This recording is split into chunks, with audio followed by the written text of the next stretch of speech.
नमस्कार, आप देख रहे हैं आरजे रमझाझर न्यूज छत्तीसगढ़ और मैं हूं पुखराज सिंह। खबर है छत्तीसगढ़ के बेमेतरा क्षेत्र का। जी हां, आपको बताया कि बेमेतरा जिले के नवागढ़ क्षेत्र अंतर्गत आने वाले घोघरा गांव में आज भी शियार खेत व रहवासी इलाके में घूम रहा है। ग्रामीणों में दहशत का माहौल यही वजह है लगातार बना हुआ है, पर अब ग्रामीणों की मजबूरी हो चली है। मजबूर होकर किसान जान जोखिम में डालकर अपने खेतों की तरफ जा रहे हैं। 40 एकड़ के खेत के आजू बाजू में मेरे आसपास के इलाका में पूरा मंडरात एकड़ बराबर कोलिया है जो हमारे गांव स्तर में उसको छत्तीसगढ़ी भाषा में कोलिया बोला जाता है।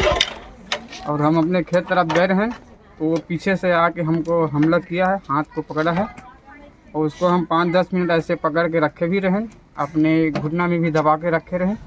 प्यार वाला वो काटे है, वो देखे मैं खुद आँखी में घर में गई था। कितने आदमी काटे? वो 3 आदमी काटे लेकिन एक में देखे हैं। और वो ज़्यादा अटैक करने लगा तो उसके बाद वहीं पे एक खंभा है लाइन वाला, उसी के ऊपर हम पटक कर हम अपना जान बचा के भागे हैं वहाँ से। शियार को पकड़ने के लिए बिछाया जाल। आपको बताएं कि इस दौरान ग्रामीणों सहित विभागीय लोगों के द्वारा शियार को पकड़ने के लिए बिछाया गया था जाल।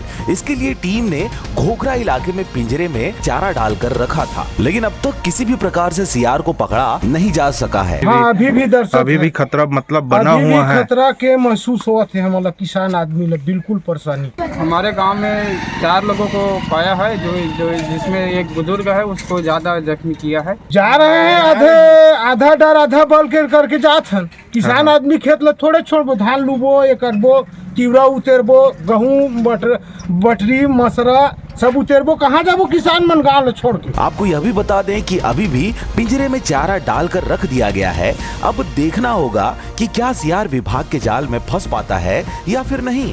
वन विभाग की टीम मौके पर तैनात लगातार शियार को पकड़ने की कवायद में जुटी हुई है। बेमेतरा से रंजीत बंजारे की रिपोर्ट, आरजे रमझाझर।